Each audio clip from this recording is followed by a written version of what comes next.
Hello. Well, I'm here to give you a little bit of a review on the exam that is coming up on Wednesday, February 24th. So check your syllabus. It explains that it's online, only open during our class time, and you need to take it in 50 minutes. There's only one chance to take it.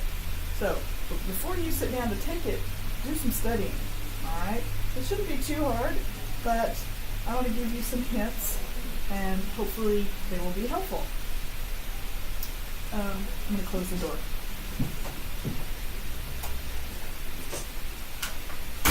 There. Hope that's better. All right. So the first thing I want to direct you to is our Blackboard site. And on our Blackboard site, out here, study materials for exams and quizzes. Alright, so in order for you to study, I would start here where it says Exam 1, and there's a study guide, there's a sample Exam 1A, sample Exam 1A key, and most frequently missed questions. So when you're done studying, take this exam, test yourself, and see if you missed the same ones people typically miss, all right? Because, most of us, have the same kind of misunderstandings or read questions the same way. So check that out, and hopefully that will help you see if you're pretty well prepared or not. In addition to the study guide, which I'm going to go over in a minute, and the sample exams, out here are some old quizzes. So this is last year's quizzes, not your quizzes that you took, but last year's. So there's a nice spot to go and check, maybe practice some multiple choice questions. And our quizzes are still out here. So in online quizzes, you can still go out here to chapters 1, 2, 3, 5, and chapter 6 quizzes and review them as well. Alright, so what do you need to know specifically for the exam? Let's talk about that. And to do that, we're going to go to Exam 1 Study Guide. Alright, so it reminds us that this exam is online. It's going to be started about 1 p.m. on Wednesday, February 24th. From the time you open it, you're going to have 50 minutes to complete the exam. So it's not like our quizzes. It's not take it any time you want over the next few days, take as long as you want. You'll have 50 minutes to answer 25 multiple choice questions. So you'll need to have studied. Yes, it's open book, open note, but you'll want to be familiar with the chapters and know where to go for those answers. So if you're ready on Wednesday, sit down about 1 p.m. I'll probably open it at 12:50, something like that, so that way you can sit down and start taking it and not feel pressured. And it'll probably stay open a little bit after, at least till 2 p.m., maybe 2:10, something like that. But you only have 50 minutes to take it, so if you start it at 1, or even start at 10 to 1, you won't have till 2:10 to take it. You'll only have 50 minutes. So be aware of that. It's going to be time, but you'll have a little leeway on when you start it. So here are my suggestions for how to study. Obviously, you know how you study best. So I'm just going to go over real quickly what to expect in terms of the multiple choice questions on the exam. So chapter 1, in your book, you're going to need to be able to answer questions about chapter 1. It's sort of an overview and introduction. And I think it's really important, what we really need to get out of this chapter are the characteristics of useful information.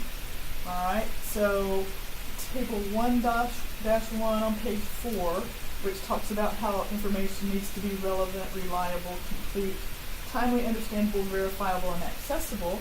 I would probably expect you to be able to answer questions about what that means, right? Because our whole point of this book is that we're going to set up and use information systems that maintain these characteristics, all right? So it's important to keep them in mind throughout all the chapters.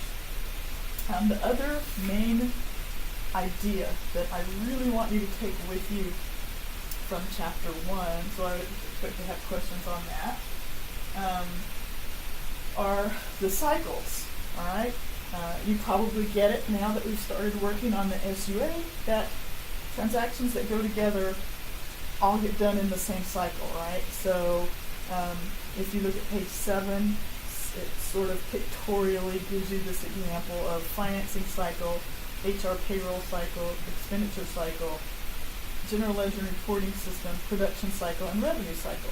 So as you know from the SUA, we've done sales and cash receipts, which is the revenue cycle, right? So I'd expect you to know what goes in a general way within each cycle. So you can expect questions about that.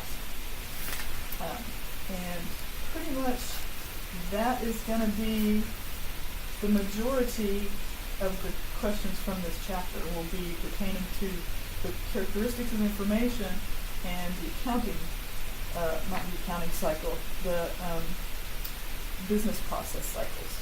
All right.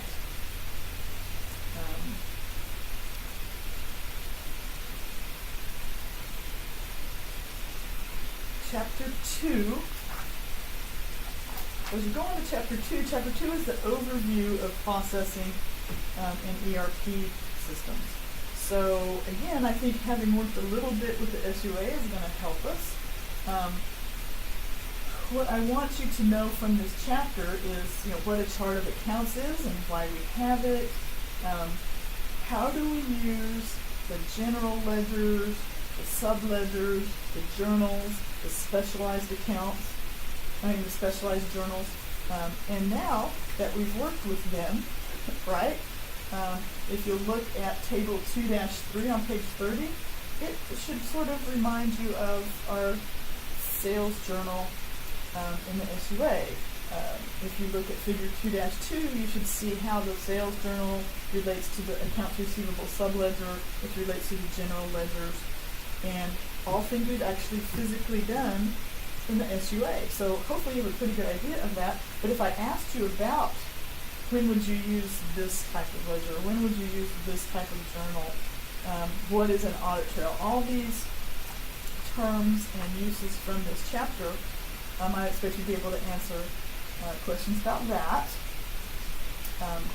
I want you also to be able to answer questions about data processing itself, the storage concepts, right, the elements, right, an entity, an attribute, a field, a record, data value. All these particular computer-based storage concepts, how we process data, CRUD, creating, reading, updating, and deleting. I expect you to be able to define and know that, and discuss information. I'm not going to ask you anything about ERPs. So once you get out there to the ERP stuff, you can quit reading. But I think you'll do pretty well in chapter 2. If you've been keeping up with the SUA and you feel comfortable with it, I think you'll be okay. So chapter 3 is where we learned about systems documentation techniques. And I'm not going to ask you to draw a data flow diagram or a flow chart, of course. It's a multiple choice test. But you'll need to know how to read them. And again, there's that SUA. Hopefully you're getting good at using that. So I'll probably show you a picture and say, well, what does this mean in a data flow diagram? Or what does this mean in a flow chart? Or here's a small part of a flow chart. What is it asking you to do? So multiple choice questions like that. I don't think you'll have a hard time with it, but I might ask you the distinction between a data flow diagram, a context diagram, and maybe a level 1 or level 2. How do we use those? Here's a shape. What does that mean? Here's a data flow diagram. Pick which one of these it's telling you. Things like that. Same thing with cash flow. Not cash flow. Systems flow charts.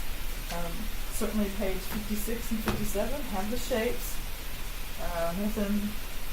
they're pretty easy to remember. I mean, I think memorizing them shouldn't be a problem, but you may want to bookmark pages 56 and 57 for when you take the exam. Like I said, it's open book, open note, but if you haven't studied at all, I think it might be hard to complete in the 50 minutes.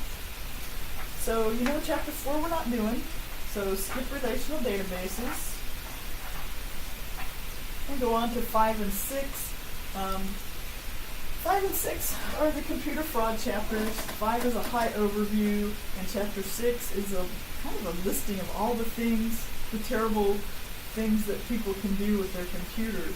Of course, we need to understand the risks, right? Because these are all risks to various aspects of our information characteristics, right? If somebody hacks in and steals some of my data or changes it or makes it inaccessible, well then it's going to be not understandable or not available or not timely, or, you know, these two chapters are where we're picking up some of the risks to our accounting information system. And as we go along, we're going to start talking about control.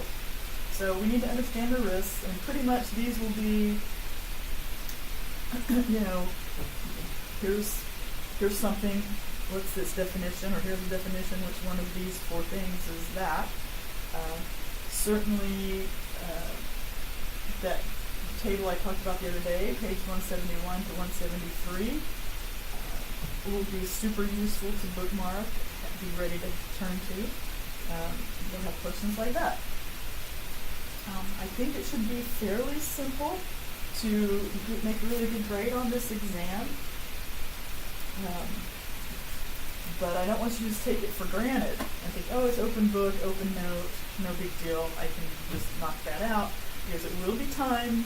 You'll have only one chance to take it, and I don't want you to just sit down and have to spend your whole 50 minutes looking things up. You need to maybe have made an outline, maybe written down page numbers, so that way you can refer to them fairly quickly.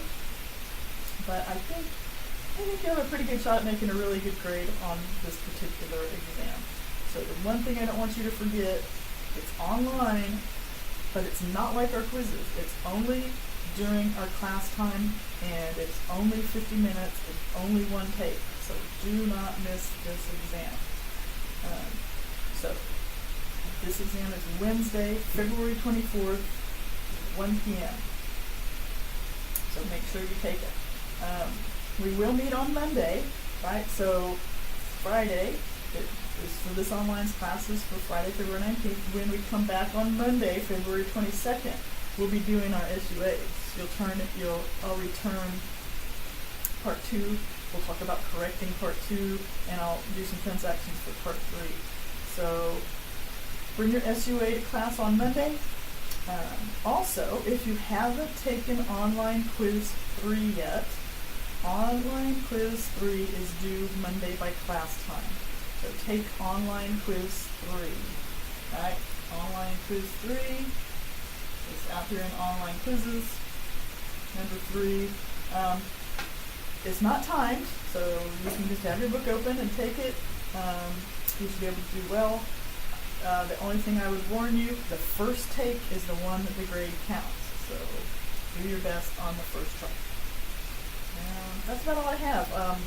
Good luck on the quiz, good luck on the exam on Wednesday. Come to class on Monday, February 22. That's when I'm going to return SUA Part 2, and we'll go over SUA Part 3. SUA Part 3 will be due Friday, so don't forget that. SUA Part 3 due Friday, February 26th. So after you finish the exam, you'll need to get on that SUA Part 3.